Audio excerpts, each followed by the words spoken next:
Hello friends, welcome back to the channel of Dr. Gaurav Verma. In this video lecture, we will learn how to find solution of Diophantine equation x square plus y square is equal to z square. As I have discussed in my previous lecture about the solution of non-linear Diophantine equation, and I want to tell you that the solution of these type of the equation is of the type this. Any solution of Diophantine equations x square plus y square is equal to z square has a solution of this type. X is equal to u square minus v square, y is equal to 2ub, or z is equal to u square plus v square, where u or v have GCD 1 and u and v are of opposite parity. Opposite parity means either one is even, other is an odd number, and u is taken always greater than v and both are positive number. So it is a solution of non-linear Diophantine equation. Okay, you must learn it and you must know it whenever you have to solve the equations. Okay, either we can also take x is equal to 2uv or y is equal to u square minus v square, because from x and y only one is even, so you can interchange the choices. Either you can take x is equal to 2uv, either you can take y is equal to 2uv, because one of two is an even number. I can take this also. I will use this as a solution to find a solution.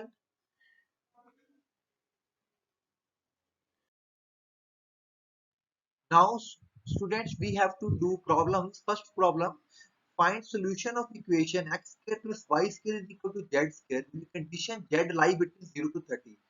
Basically इस question में हमने क्या करना है कि Pythagorean triples निकालने हैं।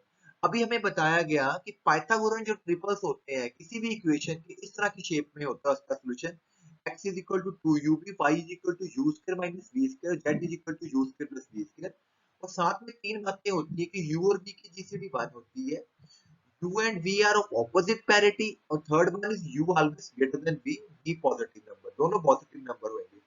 अब हमें कंडीशन है z 0 से 30 में लाई कर रहा है, तो z की वैल्यू पुट कर दीजिए।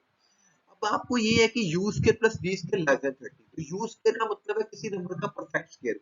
अगर u स्क्वायर 24 ले लेते हैं तो v स्क्वायर या तो 4 होएगा या 1 होएगा, क्योंकि हमने कंप्लीट स्क्वायर लेना उसको। ठीक है, तो वो कि 25 प्लस 4 29 बनेगा, तो उससे बड़ा तो ले नहीं सकते ना। ठीक है, तो v स्क्वायर 4 या 1 होएगा। इसी तरह अगर u स्क्वायर आप 16 ले लेते हो, ठीक है, तो वी स्क्र 9 हो सकता है, 4 हो सकता है, 1 हो सकता है। अगर वो यू स्क्र 9 ले लोगे तो वी स्क्र बड़ा हो जाएगा, 16 हो सकता है, 9 4 1। इसी तरह अगर यू स्क्र 4 है तो ये वी स्क्र की चॉइसेस होगी। इसी तरह अगर यू स्क्र 1 है तो ये चॉइसेस होगी। अब हमने इनमें से वो वाले केस लेने जो ये सभी बातें मानेंगे, ये तीनों बातें। तो अगर पहला केस अगर हम देखें दोबारा यहाँ पे, पहले इसको थोड़ा सा इरेज कर लेते हैं जो लाइन मिल गई है मैंने।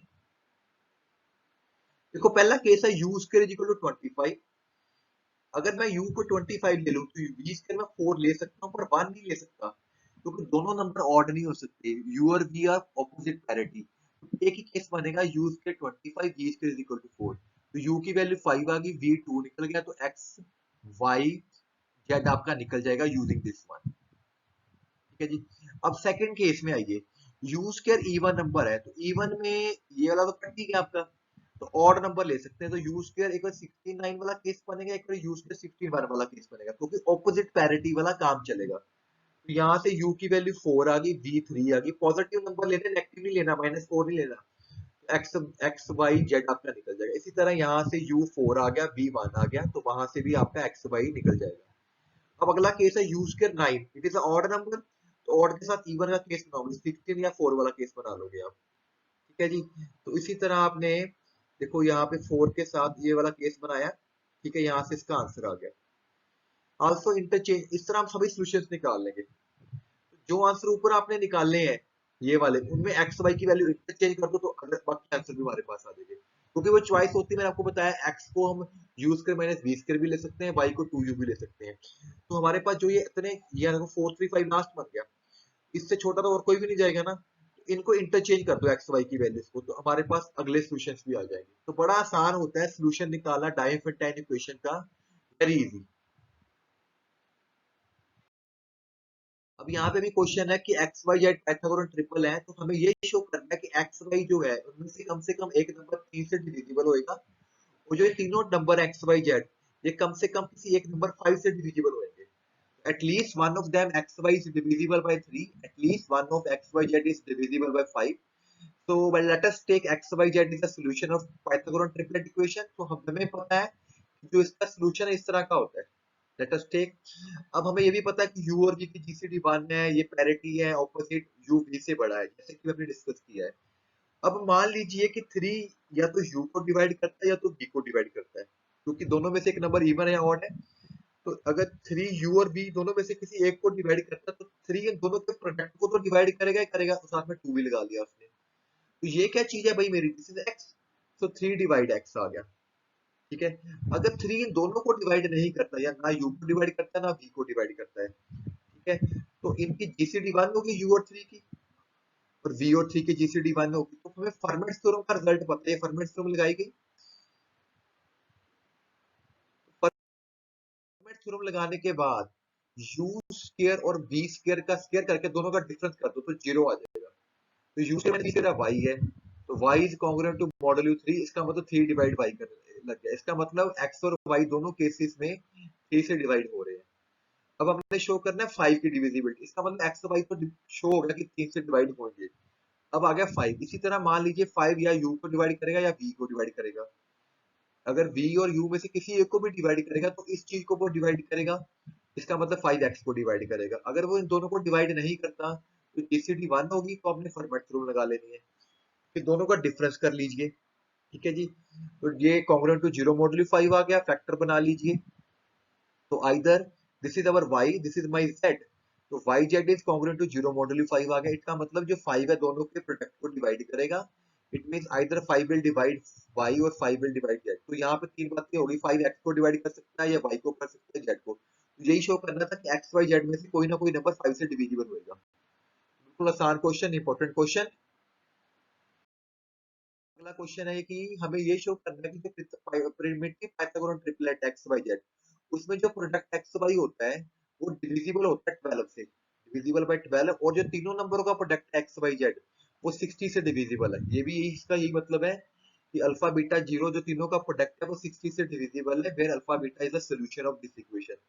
तो हमें पता है कि जो हमारा सॉल्यूशन है वो इस टाइप का है. ठीक है. With this condition UVGCD1 opposite parity UV से बड़ा है. तो वैल्यू ऑफ S को लिख सकते हैं 3 into 4, 60 को लिख सकते हैं 3 into 4 5.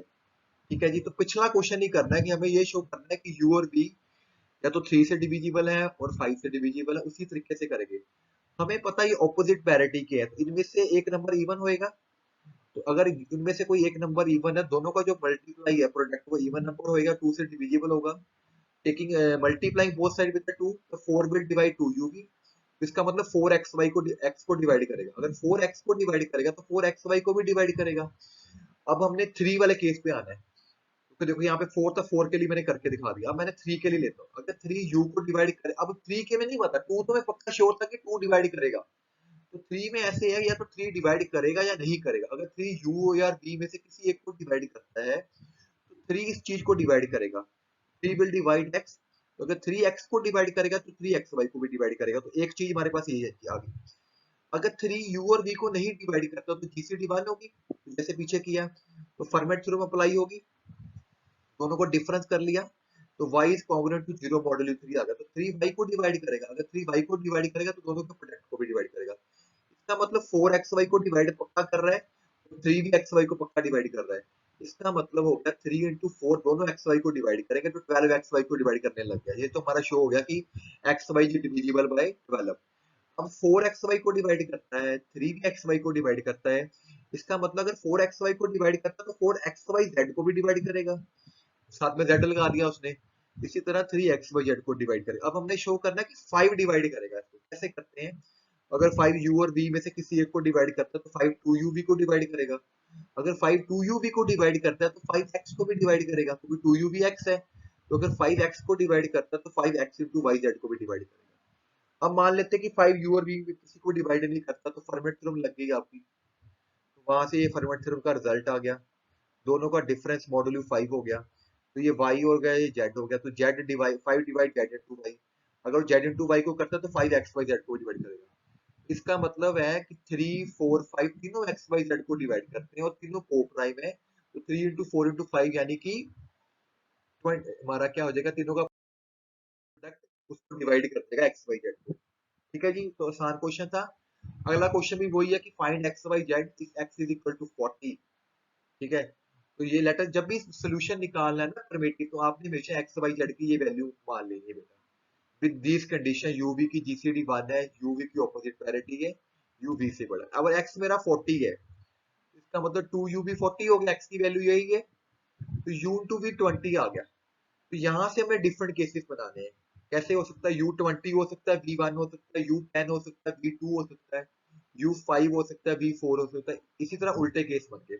अब आपने हमें ये बताया गया कि u और v ऑपोजिट पैरिटी के हैं, यानी कि अगर एक इवन दूसरा ऑड होएगा, दोनों इवन तो हो ही नहीं सकते हैं, तो ये वाला केस भाई नहीं पॉसिबल, ये गलत है। ये ऑड इवन है, ये ऑड इवन है, ठीक है, ये भी कैंसिल हो गया। तो एक केस आपके पास ये वर्क करेगा, ठीक है, एक केस आपका ये वाला वर्क करेगा, दूसरा केस उसका उल्टा ही आ जाएगा। अगर u20 है, v1 है, तो x कितना आ गया 40, ठीक है, तो y आपका ये आ गया r square minus S square Z आ गया, तो एक आंसर निकल गया आपका। अगर u आपका 5, देखो हमने u v से बड़ा लेना है, देखो यहाँ पे, ठीक है, तो ये वाला केस भी नहीं ले सकते हम, तो हमें सिर्फ ये वाला केस लेना पड़ेगा, और ये वाला केस भी हमारा नहीं माना है क्योंकि u हमारा v से बड़ा है। तो u5 है, v4 है, तो x निकल गया, y निकल गया, z निकल गया, तो इसका आंसर आ गया। So we get to primitives Pythagoras triple. Similarly मैं x60 के लिए भी कर सकते हैं इसी तरह से। ठीक है जी, लास्ट क्वेश्चन है, जो रेडियस है, कोई सर्कल अगर पाइथागोरस ट्रिपल ट्रायंगल में बनाया जाता है तो इसका जो रेडियस होता है इंटीजर निकलता है। Radius of any circle described in the triangle Pythagoras triple triangle right angle triangle that is an integer. तो क्या किया गया, मान लीजिए कि x इसकी एक साइड है, ये y दूसरी साइड है, नीचे वाली बेस, z हाइपोटेन्यूज है, so it satisfy Pythagoras triplet. अब मुझे पूरे ट्रायंगल का एरिया निकालना है। पूरे ट्रायंगल का एरिया क्या होगा, half base into height, half x into y. अब मैंने क्या किया, पूरे ट्रायंगल को छोटे छोटे 3 ट्रायंगल्स में डिवाइड किया हुआ है। एक ये ट्रायंगल है, एक ये है, और एक ये है। तो ये देखो, ये इसका परपेंडिकुलर है, ये इसका बेस है, तो हाफ आर इंटू वाई इसका एरिया हो गया, इसका एरिया हो गया हाफ आर एक्स हो गया, और इस पार्ट का एरिया हो गया हाफ आर जेड हो गया। यहाँ से कॉमन लेके आपके पास ये इक्वेशन बन गया। अब मुझे पता है जो एक्स वाई जेड है पाइथागोरस ट्रिपलेट है, और उसका सॉल्यूशन इस शेप का होता है 2uv u square minus v, ठीक है, तो साथ में k लगा लिया गया। तो वेयर uv की जीसीडी 1 है, ऑपोजिट पैरिटी, ये सब कुछ हमें गिवन है, k पॉजिटिव इंटीजर होएगा। तो ये जो हमारे पास एक्स वाई जेड की वैल्यूज हमने यहाँ पे पुट कर देनी नंबर 1 में। ठीक है जी, तो उसको सिंप्लीफाई कर लिया इसने, तो यहाँ पे आपके पास इतना आ गया, फैक्टर बना लिए गए। ठीक है जी, तो ये हमारे पास वहां से सॉल्व करके उसमें पुट करके यहाँ पे 2k ru है ना, तो यहाँ से आपने r की वैल्यू निकाल ली। ठीक है जी, तो r की वैल्यू ये फैक्टर बना के कट पुट कितनी आ जाएगी, विच इज एन इंटीजर। तो बिल्कुल आसान है। तो यहाँ पे ये बताया गया है कि जब भी आपको पाइथागोरस ट्रिपलेट का सोल्यूशन निकालना है, तो उसका जो सोल्यूशन है u square minus v square 2uv u square plus v square का होता है, और uv की पैरिटी 1 होती है, जीसीडी 1 होती है। तो ये सारी बातें आपने ध्यान रखनी है। अगर वीडियो पसंद आई है प्लीज लाइक कीजिए, शेयर कीजिए, सब्सक्राइब कीजिए मेरा channel. Thank you friends, signing off doctor Gaurav Verma.